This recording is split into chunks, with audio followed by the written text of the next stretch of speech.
علماء کرام، بزرگوں، دوستوں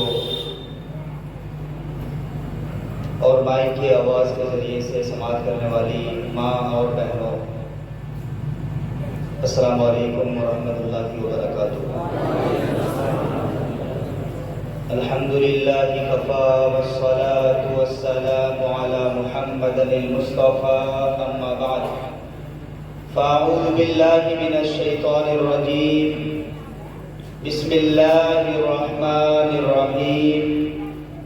قوا انفسکم واہلیکم نارا، صدق اللہ المولانا العظیم۔ غوث اعظم بمنے بے سر و ساما مدد، غوث اعظم بمنے بے سر و ساما مدد، قبلہ دی مدد کعبہ ایماں مدد۔ واہ کیا مرتبہ غوث ہے بالا تیرا، اونچے اونچوں کے سروں سے ہے قدم اعلیٰ تیرا۔ سر بھلا کیا کوئی جانے کہ ہے کیسا تیرا، سر بھلا کیا کوئی جانے کہ ہے کیسا تیرا۔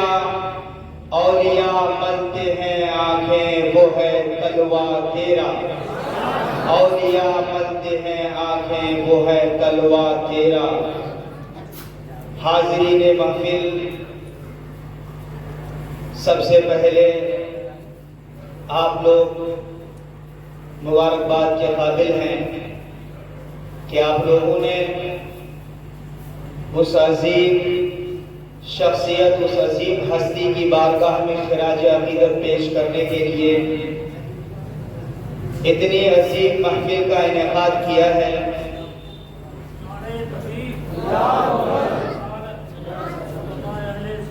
اللہ تبارک و تعالی اس عظیم محفل کو قبولیت کا شرف بخشے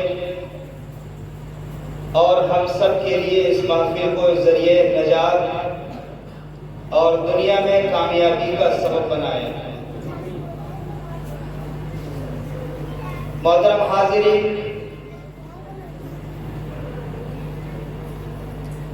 آپ کے محلے اور آپ کے آس پاس کے رہنے والے ایک عظیم ہیرا، ایک قیمتی سرمایہ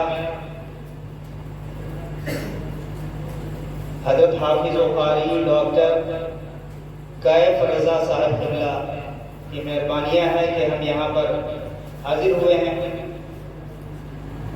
انہوں نے ہم سب کا تعارف تو کرا دیا، لیکن ان کا تعارف میں دو جملے میں کرنا چاہتا ہوں، کیونکہ جو آس پاس کے لوگ ہوتے ہیں وہ عموماً قیمتی اور اچھی چیز کو آس پاس میں دیکھتے تو ہیں، لیکن سمجھ نہیں پاتے ہیں۔ تو اس لیے میں عرض کرنا چاہوں کہ انہوں نے مدرسے سے تعلیم حاصل کی، بہترین حافظ ہیں اور علی گڑھ مسلم یونیورسٹی کے اندر جانے پہچانے اور بہت ہی مقبول ترین قاری ہیں۔ اور ہائر ایجوکیشن کی بات کریں تو اس میں سب سے جو ہائی لیول کی ڈگری ہوتی ہے وہ ہے پی ایچ ڈی۔ ان کی پی ایچ ڈی مکمل ہو رہی ہے، یعنی کچھ ہی دنوں میں ان کی پی ایچ ڈی پوری ہونے والی ہے۔ تو آپ اندازہ لگا سکتے ہیں کہ مدرسے سے بھی ایک بہترین ڈگری انہوں نے حاصل کر رکھی ہے، اور یونیورسٹی سے، علی گڑھ مسلم یونیورسٹی سے انہوں نے پی ایچ ڈی کی ڈگری ان کو ملنے ہی والی ہے۔ کچھ ہی مہینوں میں انشاءاللہ کچھ دنوں میں ان کو ڈگری مل جائے گی۔ تو ایک عظیم خزانہ آپ کے پاس ہے، ان کی عظمت کو آپ تسلیم کریں اور ساتھ میں ان سے جو بھی فائدہ حاصل کر سکیں ان سے آپ فائدہ حاصل کریں۔ حاضرین گرامی، میں بتاتا چلوں کہ میں کوئی دار تقریر نہیں کرتا، سمپل سی گفتگو کرتا ہوں جس طرح سے آپ لوگوں سے بات کی جا سکے، کچھ آپ لوگوں سے شیئر کی جا سکے۔ امید کرتا ہوں کہ وہ عام فہم والی بولی آپ سب زیادہ سمجھیں گے، اور امید کرتا ہوں کہ اسے ان میں سے کچھ باتوں کو اگر آپ اپنی زندگی میں لائیں گے تو اللہ پاک ہم سب کے لیے ذریعہ نجات ان کو بنائے۔ مجھے جو عنوان دیا گیا ہے وہ حضرت شیخ عبدالقادر جیلانی غوث پاک رضی اللہ تعالیٰ عنہ کی سیرت طیبہ سے معاشرے کی اصلاح کس طرح سے کی جا سکے۔ ایک بہت وسیع مضمون ہے، بہت وسیع عنوان ہے، اس پہ گفتگو بہت لمبی ہو سکتی ہے، لیکن وقت کا بھی مجھے باؤنڈیشن دیا گیا ہے۔ کوشش کروں گا میں اپنے وقت پر ختم کروں، بہت کم وقت ملا ہے مجھے، انشاءاللہ ٹائم پر ہی ختم کروں گا۔ ایک بار درود شریف پڑھ لے، اللہم صلی علی سیدنا و مولانا محمد بارک وسلم، صلو علیہ صلاۃ و سلام علیک یا رسول اللہ صلی اللہ تعالی علیہ وسلم۔ آپ سب جانتے ہیں کہ یہ ماہ مبارک ربیع الاخر کا مہینہ ہے، 11ویں شریف کی آج مبارک رات ہے، جو حضرت غوث اعظم سیدنا شیخ عبدالقادر جیلانی رضی اللہ تعالیٰ عنہ کی ذات اقدس کی طرف منسوب ہے۔ حضرت شیخ عبدالقادر جیلانی رضی اللہ تعالیٰ عنہ کا سلسلہ نسب نبی اکرم صلی اللہ علیہ وسلم کو دونوں طرف سے جا ملتا ہے، یعنی حضرت امام حسن سے بھی اور حضرت امام حسین سے بھی، دونوں طرف سے نبی اکرم صلی اللہ علیہ وسلم کے سلسلہ نسب کو جا ملتا ہے۔ اس طرح سے آپ نجیب الطرفین کہلاتے ہیں، یعنی حسنی اور حسینی دونوں طرف سے صحیح۔ بچوں، میں آپ لوگوں سے بھی گزارش کروں گا کہ کچھ باتیں آپ لوگوں سے ریلیٹڈ بھی میں کروں گا، کیونکہ شروعات بچوں سے ہی کروں گا۔ حضرت شیخ عبدالقادر جیلانی رضی اللہ تعالی عنہ جب پیدا ہوئے تو اس سے پہلے کی ایک میں منظر کشی کروں گا، اور اس سے ریلیٹڈ جو ہمارے لیے درس نصیحت ہے، درس عبرت ہے، میں وہی بیان کرنا چاہوں گا۔ جیسا کہ میں نے عرض کیا، حضرت شیخ عبدالقادر جیلانی رضی اللہ تعالیٰ عنہ ماں اور باپ دونوں طرف سے سید ہیں۔ آپ کے والد گرامی حضرت موسیٰ جنگی دوست رضی اللہ تعالیٰ عنہ ہیں۔ جنگی دوست اس لیے ان کو کہا جاتا تھا کہ آپ کو جنگ سے بہت زیادہ انسیت تھی، لگاؤ تھا، بہت زیادہ جنگ سے آپ کو جنگ و جہاد ہوا کرتے تھے، اس سے آپ کو بہت زیادہ تعلق رکھتا تھا۔ ایک مرتبہ کا واقعہ ہے کہ حضرت سیدنا موسیٰ جنگی دوست رضی اللہ تعالیٰ عنہ سفر کر رہے تھے۔ آپ نے واقعہ سنا بھی ہوگا، لیکن اس کی کچھ اہم باتوں کو میں صرف بتا کر اس سے کچھ نصیحتیں میں آپ لوگوں کے سامنے پیش کرنا چاہوں گا کہ ایک مرتبہ سفر تو نکلے حضرت غوث اعظم کے والد گرامی، سفر میں بہت زیادہ آپ کو پیاس کا اور بھوک کا احساس ہوا۔ نہر کے کنارے کنارے آپ چل رہے تھے،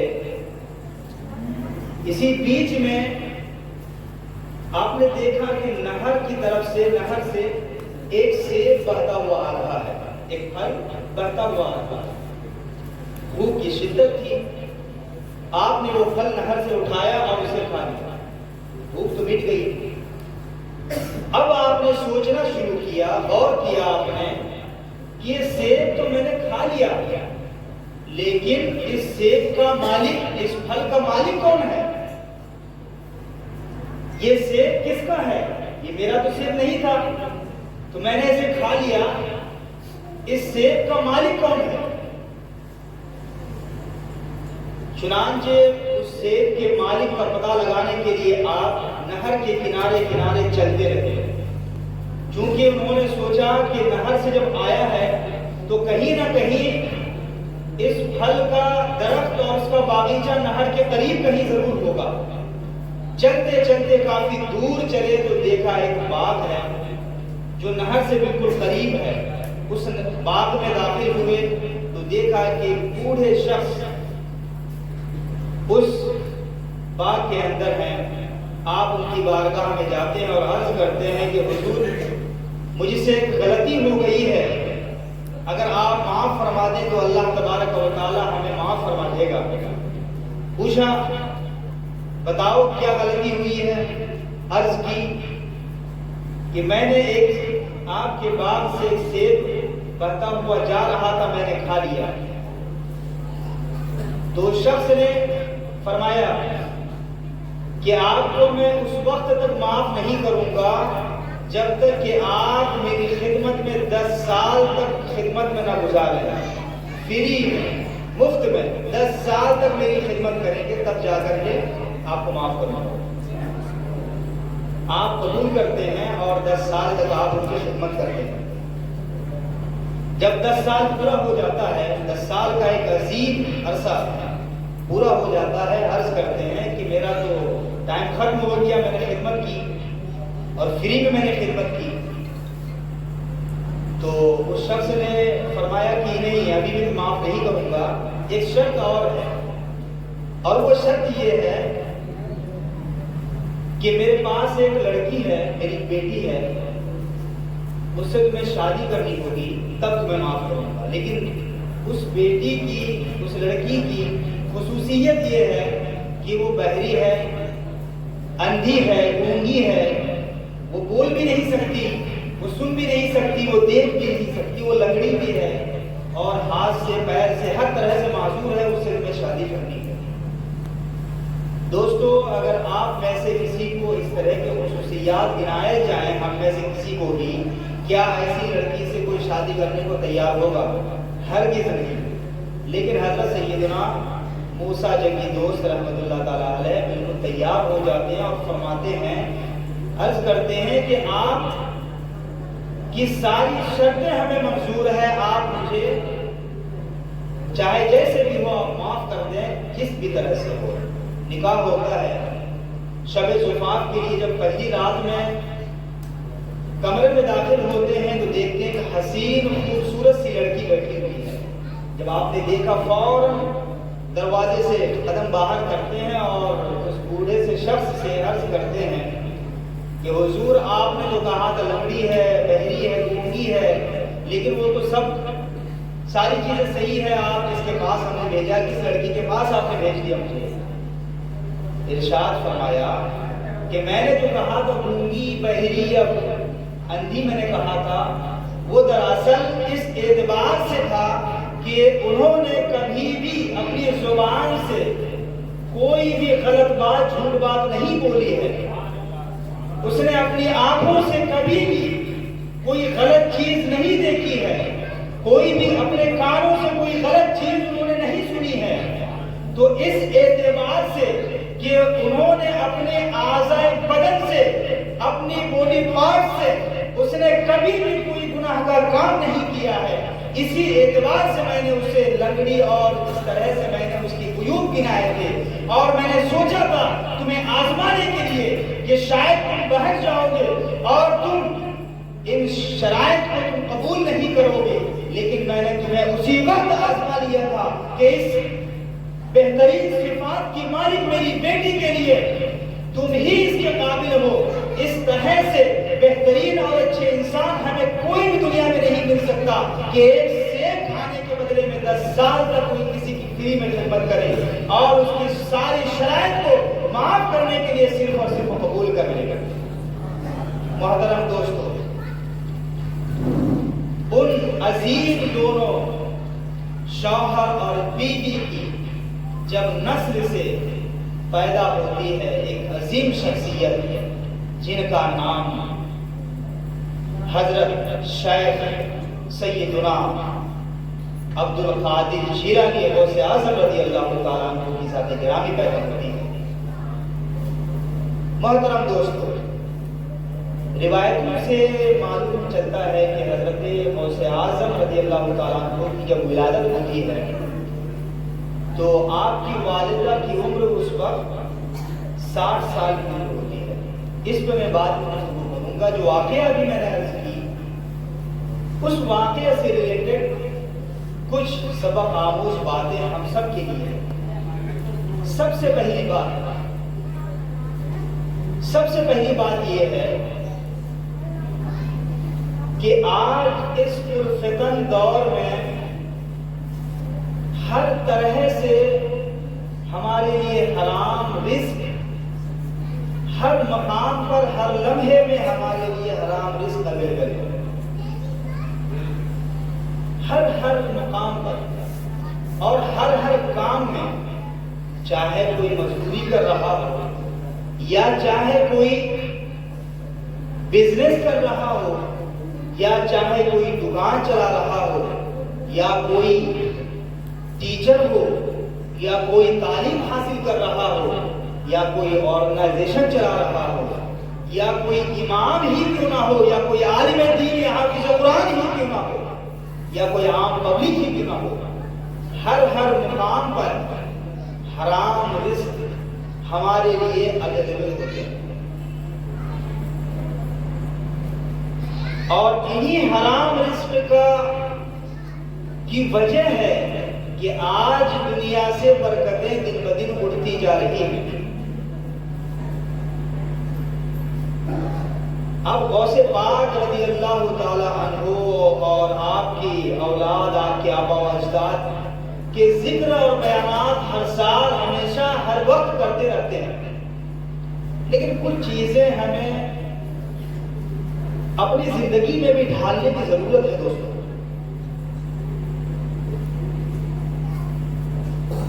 حضرت غوث پاک کے والد گرامی نے ایک سیب کے بدلے میں 10 سال کیوں خدمت کی کہ وہ سیب میرے لیے حلال ہو جائے. مجھے ایک سیب انہوں نے کھایا تھا، حالانکہ اس کا شرعی حکم الگ ہے، وہ حرام نہیں کہلایا جا سکتا ہے، اس کی شرعی بہت ساری شکیں ہیں، لیکن ان کا تقویٰ تھا کہ انہوں نے کوئی بھی ایک ذرہ اپنے جسم میں حرام کا داخل ہونے سے اپنے آپ کو بچایا اور اس کو معاف کرانے کے لیے نہ صرف کئی میل کا انہوں نے سفر کیا نہر کے کنارے، بلکہ 10 سال کی عظیم مدت فری میں انہوں نے خدمت کی. کیوں؟ اب آئیے سائنس کی طرف سے.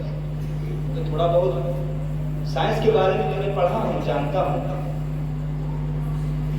انسان کی جو زندگی ہے اکارڈنگ ٹو سائنس وہ یہ ہے کہ جب تک انسان کی باڈی میں ہمارا جو ہارٹ ہے وہ پمپ کرتا رہتا ہے تو ہماری زندگی برقرار رہتی ہے. مینس کی ہماری باڈی پارٹس کو جب تک بلڈ پرووائڈ ہوتا رہتا ہے، کیونکہ خون کا جو قطرہ ہے وہ جسم کے ہر سیلز کے اندر، باڈی کی جتنے بھی آرگنز اور اس کے اندر بھی ٹیشوز اور پھر سیلز ہیں ان کے اندر جب جتنا ہے سب کے اندر خون پہنچتا رہتا ہے اور اسی سے پھر جسم کی پرورش ہوتی ہے، جسم بڑا بھی ہوتا ہے. تو مینلی کیا ہے؟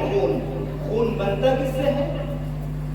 خون بنتا کس سے ہے؟ اور خون کے اندر جتنے بھی کیمیکلز ہیں جو انسان کی زندگی کے لیے ضروری ہے وہ بنتے کیسے ہیں؟ وہ ہماری غذا سے. جو ہم کھاتے ہیں اسی کھانے سے ہمارے جسم میں خون، ایک طرح سے کہہ سکتے ہیں کہ خون بنتا ہے اور وہی خون ہماری جسم کی پرورش کرتا ہے اور وہی خون ہماری جسم کی زندگی کے لیے ضروری ہوتا ہے. آپ غور کیجئے، حرام کا ایک قطرہ، حرام کا ایک لقمہ اگر آپ کھا رہے ہیں، حرام کا ایک لقمہ اگر جسم کے اندر آپ داخل کر رہے ہیں، وہ پیٹ میں جاتے جاتے وہ پوری جسم میں جاتا ہے اور پھر وہ لقمہ ہمارے جسم کا حصہ بنتا ہے. ہمارے جسم کا کیا بنتا ہے؟ حصہ بنتا ہے۔ آپ غور کیجئے، ہم تو چلتے پھرتے میں کیا کرتے ہیں؟ ارے کوئی بات نہیں، 10 روپے کی تو بات ہے، کوئی بات نہیں، 10 ہی روپے دیتے ہیں، ارے چائے کی تو ہے۔ لیکن غور کیجئے، وہ حرام کا جو ٹکڑا ہمارے جسم میں بن رہا ہے وہ کتنا خطرناک ثابت ہو سکتا ہے۔ وہ ٹکڑا آپ غور کیجئے، آپ کے جسم کا وہ حرام کا جو ٹکڑا بنا، وہ ٹکڑا کبھی جنت میں داخل ہو سکتا ہے؟ ہم نے تو بالکل دنیا میں ایسے ہی ہے، 10 روپے کی بات ہے، کھا لیا کوئی بات نہیں۔ لیکن غور کیجئے مسلمانوں، غور کرنے کا مقام ہے۔ حضرت غوث پاک کی جو محفلیں ہم منعقد کرتے رہے ہیں، حضرت غوث اعظم جو اتنی بڑی شخصیت پیدا ہوئی ویسے ہی پیدا نہیں ہوئی ہے۔ ان کے ماں باپ پر غور کیجئے، کتنا تقویٰ کہ ایک سیب کے بدلے میں 10 سال تک مفت میں خدمت انجام دے رہے ہیں، تب جا کر کے ان کے جسم کا ہر جو ٹکڑا اور حصہ بن رہا ہے، اور حضرت غوث اعظم کی شخصیت اور ان کی ذات کے اعتبار سے جو پیدا ہو رہی ہے، تب جا کر اتنی عظیم شخصیت اس دنیا میں تشریف لا رہی ہے۔ محترم دوستو، حرام کے رزق سے بچیے، اپنے آپ کو بچائیے، اور جب آپ ایک لقمہ حرام کا ایک لقمہ آپ کھائیں گے، اس لقمے کے بدلے میں آپ کی جو اولاد پیدا ہوگی، وہ اس لقمے کا اثر، کیونکہ اسی خون سے تو وہ اولاد بن رہی ہے، اس کا اثر اس اولاد پر بھی پڑنا یقینی ہے، اور نسلاً بعد نسل یہ سلسلہ آپ کو کہاں تک لے جا سکتا ہے۔ اس لیے محترم دوستو، 1 روپیہ 10 روپے کی بات نہیں ہے۔ آپ جس بھی فیلڈ میں ہیں، جو بھی آپ کام کر رہے ہیں، جس کام کو آپ نے، جس چیز کو آپ نے پیشہ بنایا ہے، چاہے چھوٹا کام ہو یا بڑا، اس میں ایمانداری سے پیسے کمائیے، کسی کا حق مت ماریے، کسی کا ایک پیسہ یا ایک لقمہ کسی کا حرام طریقے سے مت لیجیے، اور انشاءاللہ العزیز پھر جب آپ اور آپ کی نسل پیدا ہوگی تو پھر حضرت غوث اعظم نہ صحیح، ان کے دیوانے اور ان کے عشاق ضرور پیدا ہوں گے، ان پر جان نثار کرنے والے ضرور پیدا ہوں گے۔ حاضرین محفل، حضرت غوث اعظم رضی اللہ تعالی عنہ تقریباً 470 ہجری کے قریب پیدا ہوتے ہیں، اور آپ کے بارے میں پیدائش کے ساتھ ہی بہت مشہور ہے۔ آپ کی پیدائش کا واقعہ کہ رمضان کے بالکل شروعاتی دنوں یا رمضان سے کچھ 1 دن پہلے ہی آپ پیدا ہوئے، تو دیکھا آپ کی والدہ کا بیان ہے، روایت ہے کہ جب پیدا ہوئے آپ تو آپ دن میں دودھ نہیں پیا کرتے تھے ماں کا۔ رمضان کے دنوں میں دن میں دودھ نہیں پیتے تھے، جو ہی شام ہوئی، رات سورج ڈھلا، رات ہوئی، فوراً دودھ پینا شروع کر دیتے تھے۔ یہی سلسلہ 29ویں رمضان تک چلتا رہا۔ جب باری آئی عید کی چاند کی، اور یہ واقعہ جو ہے آپ کے دودھ دن میں نہ پینے کا واقعہ پورے شہر میں پھیل گیا تھا۔ پورے شہر میں ایک بچہ پیدا ہوا ہے، ایک عجیب نمونہ سا بچہ پیدا ہوا ہے کہ جو بچہ دن میں دودھ نہیں پیتا۔ ہمارے بیچ میں بھی اگر کوئی کسی کا بچہ اس طرح کا پیدا ہو جائے کہ دن میں رات میں دودھ نہیں پیتا، بچہ مشہور ہو ہی جائے گا پورے شہر میں کہ فلاں گھر میں فلاں کا بیٹا پیدا ہوا ہے جو دودھ دن میں نہیں پیتا، رات میں پیتا لیکن دن میں نہیں پیتا۔ پورے شہر میں پھیل گیا تھا۔ اب جب باری آئی چاند رات کی تو چاند کسی نے دیکھا نہیں۔ جب صبح ہوئی تو سارے لوگوں نے یہ فیصلہ کیا کہ چلا جائے فلاں صاحب کے گھر میں، جو بچہ پیدا ہوا ہے اس بچے کو دیکھا جائے کہ وہ بچہ دودھ پی رہا ہے کہ نہیں۔ تو سب لوگ گئے اور دیکھا کہ بچہ دودھ نہیں پی رہا ہے۔ تو سب لوگوں نے روزہ رکھا اور اس دن کو رمضان کا مانا اور اگلے دن عید کی۔ اس طرح سے حضرت غوث اعظم رضی اللہ تعالی عنہ نے روزہ ایک طرح سے پیدائش کے بعد ہی سے شروع کر دیا، اور جب اگلا دن ہوتا ہے تو آپ دن میں بھی دودھ پینا شروع کر دیے تھے۔ یہ آپ کی بچپن سے ہی کرامت ایک طرح سے ہے، لیکن دودھ پیتا بچہ روزہ تو نہیں رکھ سکتا ہے۔ لیکن اس میں ہم سب کے لیے نصیحت ہے دوستو، بزرگوں، نوجوان، ہمارے جو ساتھی ہیں، ہندوستان کی جو زیادہ پاپولیشن ہے، آپ سب رپورٹ سے جانتے ہی ہیں کہ نوجوانوں کی پرسنٹیج زیادہ ہے ہندوستان میں، مسلمان نوجوان کی بھی پرسنٹیج اچھی خاصی ہے۔ تو میں نوجوانوں سے گزارش کرنا چاہوں گا کہ نوجوانوں جو فرائض ہیں، فرائض پر دھیان دیا کیجیے۔ میں نے قاری صاحب سے سنا کہ یہاں کے لوگ نماز کی ماشاءاللہ پابندی کرتے ہیں اور جماعت کی بھی وہ پابندی کرتے ہیں، یہ بڑی اچھی بات ہے، لیکن ساتھ ہی میں عرض کروں گا کہ آپ سب روزے کی بھی پابندی کیجیے، چونکہ میں نے بہت جگہوں پر دیکھا ہے بے وجہ لڑکے روزے چھوڑتے ہیں۔ روزے فرض ہیں، فرض روزے نہ چھوڑیں۔ اور جو ماں باپ ہیں، جو بڑے بزرگ ہیں، ان سے میری گزارش ہے کہ جب آپ کی اولاد ہو تو بچپن سے میں نے دیکھا ہے اپنے گھروں میں بھی کہ چھوٹے بچوں کو روزے رکھنے کی بہت زیادہ جلدی رہتی ہے۔ وہ بچے چاہتے ہیں کہ امی میں بھی روزہ رکھوں گا، ابا میں بھی روزہ رکھوں گا، یہ جلدی رہتی ہے، لیکن ماں باپ کیا کرتے ہیں، نہیں بیٹا بوڑھے ہو جاؤ، گر جاؤ گے، پریشان ہو جاؤ گے۔ اور یہ سلسلہ اس حد تک پہنچتا ہے کہ جب بچہ بڑا ہوتا ہے، جوانی کو پہنچتا ہے، تو پھر چونکہ اس کی عادت کو روزے رکھنے کی ہے نہیں، اب پھر وہ روزہ نہیں رکھ پاتا، اور روزہ جو فرض ہے اس کو چھوڑنا شروع کر دیتا ہے۔ تو میں اپنے بڑے بزرگوں سے گزارش کروں گا کہ آپ اپنے بچوں کو بچپن سے ہی روزے رکھنے کی عادت ڈلوائیے۔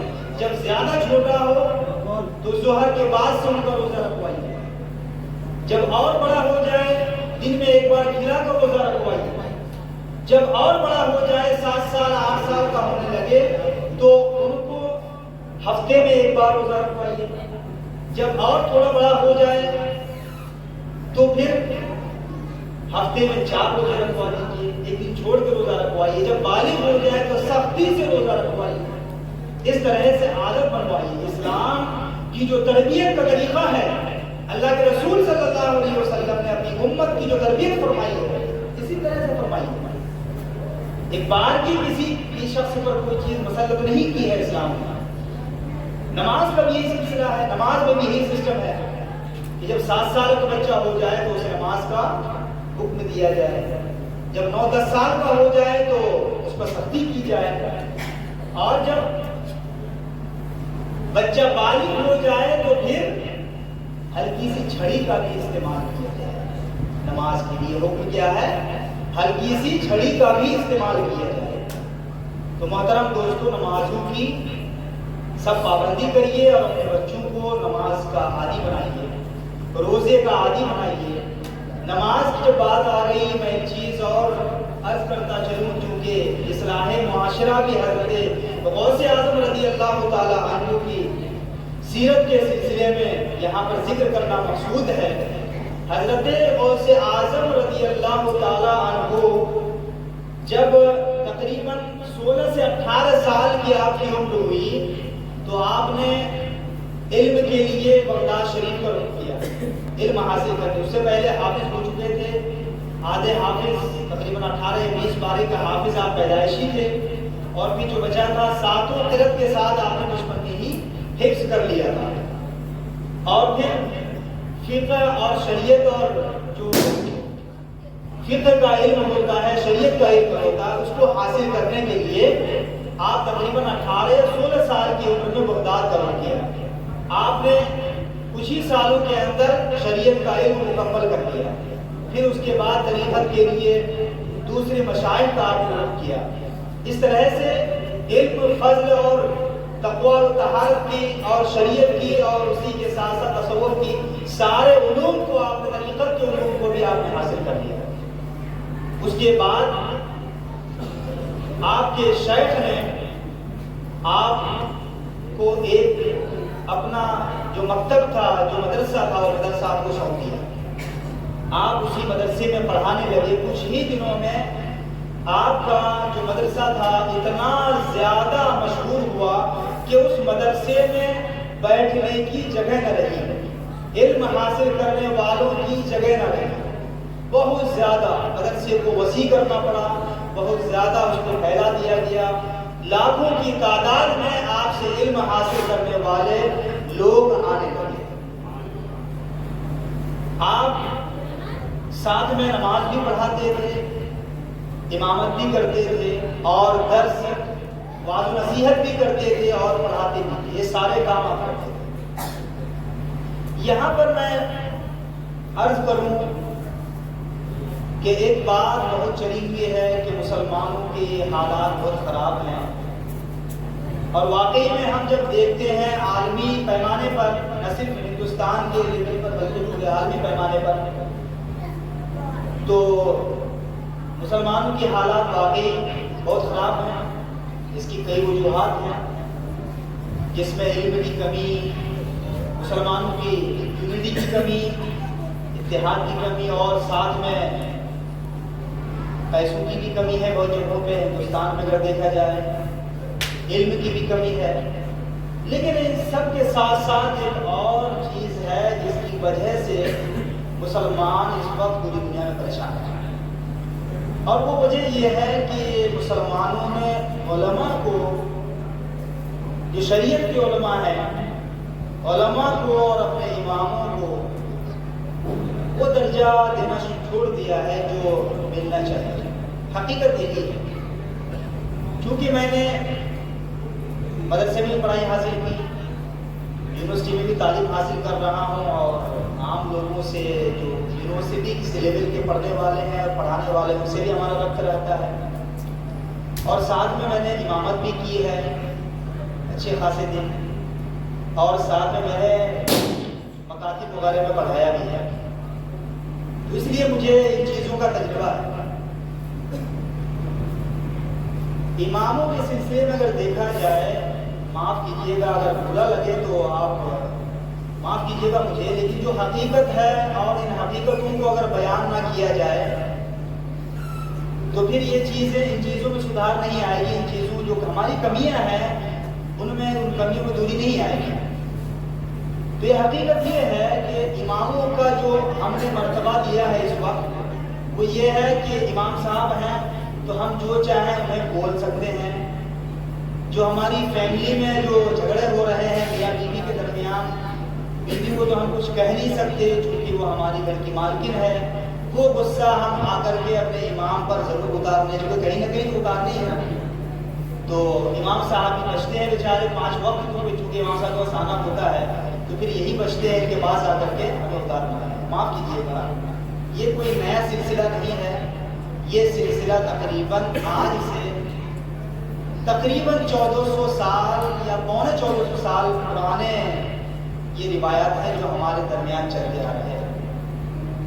ایک واقعہ میں اس سلسلے میں عرض کرنا چاہوں گا، حضرت عمر رضی اللہ تعالیٰ عنہ کو جانتے ہوں گے آپ کو، حضرت عمر کو جانتے ہوں گے، 4 خلیفے ہیں، حضرت صدیق اکبر، حضرت عمر فاروق، حضرت عثمان غنی، حضرت مولا علی رضی اللہ تعالیٰ عنہ، 4 مشہور خلیفے ہیں۔ تو حضرت عمر فاروق رضی اللہ تعالیٰ عنہ کا دور تھا،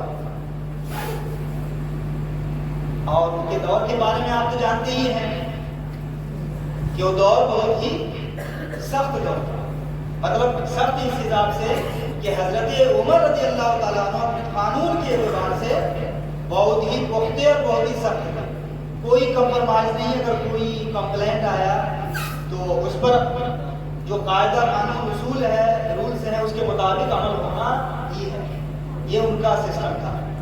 تو حضرت عمر رضی اللہ تعالیٰ عنہ کا دور تھا، اور کوفہ کے بارے میں بھی آپ نے سنا ہی ہوگا، جہاں پر حضرت امام حسین رضی اللہ تعالیٰ عنہ کو شہید کیا گیا ہے۔ کوفی کے بارے میں مشہور ہے، بہت سے واقعات ہیں، میں نہیں بیان کروں گا، بس عرض یہ کرنا چاہتا ہوں کوفہ کا واقعہ ہے جو یہ ریلیٹڈ ہے۔ حضرت عمر رضی اللہ تعالیٰ عنہ نے حضرت سعد بن ابی وقاص رضی اللہ تعالیٰ عنہ کو کوفہ کی جامع مسجد میں امام مقرر فرما دیا حضرت سعد بن ابی وقاص کو۔ اور حضرت سعد بن ابی وقاص کون ہے؟ غور سے سنیے گا ذرا، بہت ہی اہم واقعہ ہے۔ حضرت سعد بن ابی وقاص کون ہے؟ صحابی رسول، وہ صحابی جنہوں نے نماز پڑھنا خود رسول پاک صلی اللہ علیہ وسلم سے سیکھا، تو ان کی نماز کہ جیسی کسی کی نماز ہو سکتی ہے؟ ہرگز نہیں۔ بھائی جنہوں نے خود رسول پاک صلی اللہ علیہ وسلم سے نماز پڑھنا سیکھا ہو، ان کی نماز کوئی خراب نماز ہو سکتی ہے؟ کوئی شک ہی نہیں ہے۔ اچھا، کون صحابی رسول؟ وہ صحابی رسول حضرت سعد بن ابی وقاص جن کے بارے میں رسول پاک صلی اللہ علیہ وسلم نے صرف اسی صحابی کے بارے میں فرمایا کہ آپ اے سعد بن ابی وقاص میرے ماں باپ آپ کو قربان۔ ہم سب کہتے ہیں نا یا رسول اللہ فدا کا بھی وہ امی، یا رسول اللہ آپ پر میرے ماں باپ قربان، سبھی لوگ کہتے ہیں، پوری دنیا کہتی ہے۔ لیکن حضرت سعد بن ابی وقاص رضی اللہ تعالیٰ عنہ واحد ایسے صحابی ہیں جن کے بارے میں اللہ کے رسول صلی اللہ علیہ وسلم نے فرمایا فدا کا بھی وہ امی ہے سعد بن ابی وقاص، اے سعد بن ابی وقاص تم پر میرے ماں باپ قربان۔ آپ اندازہ لگائیے کہ کتنی عظیم شخصیت ہے جو کوفہ کی جامع مسجد کے امام۔ اب ان کے بارے میں کیا بات پھیلی؟ ایک بات پھیل گئی کہ حضرت سعد بن ابی وقاص جو امام صاحب ہیں، امام صاحب صحیح سے نماز نہیں پڑھاتے ہیں۔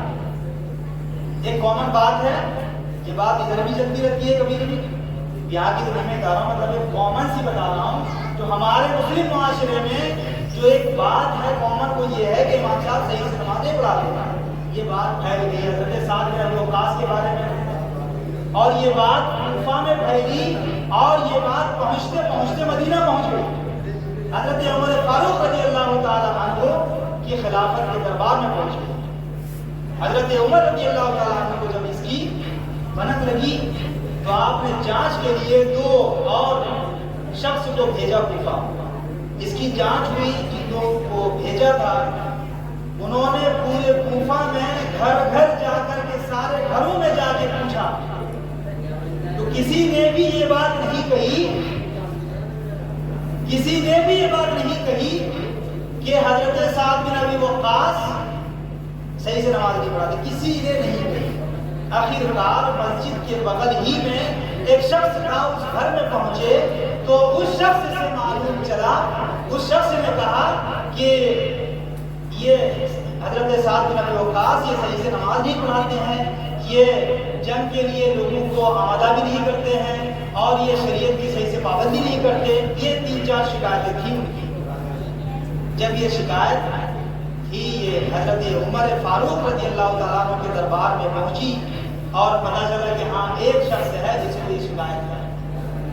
حضرت عمر رضی اللہ تعالیٰ عنہ نے حضرت سعد بن ابی وقاص رضی اللہ تعالیٰ عنہ کو وہیں پر برخاست کر دیا، معزول کر دیا، امامت سے ہٹا دیا۔